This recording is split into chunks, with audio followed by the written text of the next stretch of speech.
نن در سره زه یو وظیفه شیر کومه. دا وظیفه په درې چکې ګوړه باندې کیږي. ګوړ ورته په اردو کې وایي، موږ ورته پښتو کې ګوړه وایو. تاسو ته په دې سکرین د هغې تصویر هم ښکاري، پته نه لګي چې تاسو ورته په خپله ژبه کې څه وایې. او دا وظیفه صرف د بې اولادو دپاره ده. هغه رونه خویندې چې هر رنګه وظیفه وکړه، هغه رونه خویندې چې ټول علاجونه یې وکړل خو بیا هم څه امید نشته، اولاد پیدا نشو، نو انشاءالله زه تاسو ته دا یو عمل هیمه، یو قرآني عمل دی، روحاني عمل دی، یو ډیر زبردست عمل دی. ډیرو خلکو ته چې کوم دی دې نه فایده ملو شوې ده. داسې رونه خویندې چې د هغوی بالکل امید ختم شو د اولاد، الله والا د دې عمل په برکت باندې اولاد ورکړی دی. نو اولاد یو ډیر لوی نعمت دی. د کومو خلکو چې اولاد نشته هغوی ته د دې نعمت پته لګي. ډیر یو لوی امتحان دی، خو تاسو بالکل نا امیده کیږئ ما، او د الله نه غواړئ، د الله نه سوال کوئ، د وظیفو په برکت سره نفلونه کوئ، د شپې پاسې تهجد کوئ، دعاګانې کوئ. انشاءالله ضرور به درته الله پاک اولاد درکوي. نو راځو د عمل طرف ته. زه تاسو ته د دې عمل مکمل طریقه ښیم، دغه طریقې سره به تاسو دا عمل کوئ. انشاءالله د الله په فضل او کرم سره ډیر زر به درله الله پاک اولاد درکړي.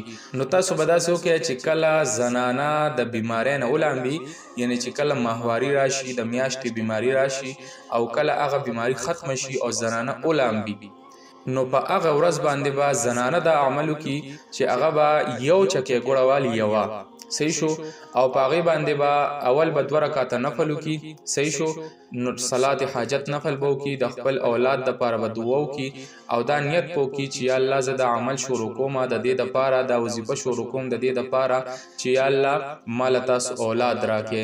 نفل به وکړي، د نفلو نه پس به هغه یو چکې ګوړه مخې ته کېږدې، وړاندې او وروستو به 11 ځله درود پاک ووایې، او میاشت کې به صرف 9 ځله سوره اخلاص یعنی قل هو الله احد صورت وایه. خو 9 ځله به داسې وایه چې هر ځل ویلو سره به بسم الله الرحمن الرحیم دا وایه، یعنی وړاندې وروستو 11 ځله درود پاک، او میانس کې 9 ځله سوره اخلاص. چې دا دې ووایې دا به په هغه یو چکې ګوړه باندې دم کېږي. چې دا د دم که هغه یو چکې ګوړه چې کوم ده هغه به 9 حصې باندې ماته کړي، یعنی 9 حصې به د هغه یوې چکې نه جوړې کړي. یعنی هغه یوه چکې چې کومه تاسو دم کړه د ګوړې، هغه به په 9 ټوکړو کې تقسیم کړي. بیا به تاسو داسې کوئ چې کله روزانه به دغه زنانه د خپلې خاوند سره کوروالی کوي، همبستري به کوي، یعنی دواړه به ملاویږي. د هغې د ملاوېدو نه همبسترۍ نه یعنی د کوروالي نه مخکې به چې کوم دی یوه ټوکړه نارینه او زنانه دواړه خوري، صحیح شو، یوه ټوکړه. بیا په سبا باندې بیا چې کله کوروالی کوي بیا به چې کوم دی 2مه ټوکړه خوري. دغسې 9 شپو پورې به همبستري یو شان 9 شپې کوي، او د هغې نه مخکې به هغه یوه حصه د ګوړې هغه خورئ. 9 شپو کې به ستاسو هغه یوه چکې ګوړه ختمه شي، صحیح شو. د هغې نه پس هم که ښځه خاوند میلاویږي نو څه خبره نشته. او دې سره به تاسو یو وظیفه هم شروع کې، سحر او ماښام به دا وظیفه کوئ چې سحر به هم زرزله یا وارثو وایې یا وارثو، دا د الله پاک یو صفتي نوم دی، یا وارثو. دا به سحر هم زرزله وایې، ښځه هم خاوند هم، او د ماښام یا د ماسخوتن هم زرزله به وایې. سحر او ماښام به زرزله یا وارثو وایې، خو دا یا وارثو وظیفه چې کوم ده دا به نه پرېږدئ، صحیح ده. هغه ګوړه چې کوم ده هغه به تاسو 9 حصې تقسیم کړي، 9 ورځې به یې وخورئ، خو یا وارثو وظیفه دا به نه پرېږدئ. ایون که زنانه بیماره شي نو په بیمارۍ کې به هم دا وظیفه کوي، صحیح شو.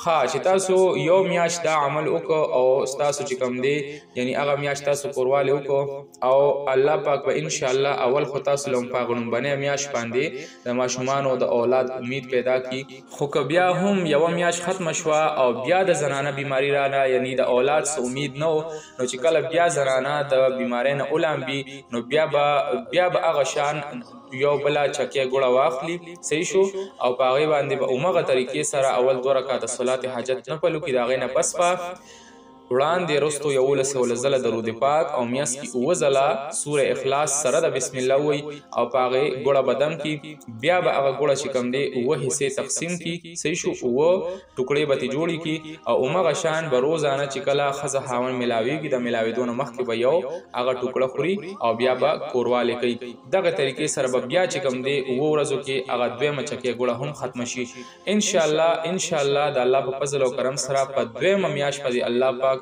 خامخا د اولاد امید جوړ کی او که بیا هم په دویمه میاش هم جوړ نشو چې بیا کله زنانه بیمار شي او بیماری ختم شي نو داغه نه پس چې کله بیا زنانه غسل کی او صفائی راشي نو بیا به په دریمه چکه باندې دریمه ګوړه باندې بیا عمر شان عمل وکي او دغه طریقې سره به دا عمل په دریو ګوړو باندې په دریو چکو باندې کوي درې میاشتې صحیح شو او درې میاشتې به سره دغه وظیفه چې کومه یا وارث والا وظیفه ده زرزل سحر زرزل ماهام دا به جاری ساتي دا به پرېږدي نه که سړی داسې وي چې هغه پس مصروف وي مزدوري کوي یا داسې کار کوي چې هغه وظیفه نشي کولی نو زنانه به خامخا کوي هغه به نه پرېږدي خو بهتره طریقه دا ده چې ښځه خاوند دواړه دا وظیفه کوي ان شاء الله د الله په فضل او کرم سره که هر څومره سخته مسله وي هر څومره غټه ناامیدي وي ان شاء الله به درله په دې دریو میاشتو کې ان شاء الله ضرور اولاد درکوي دا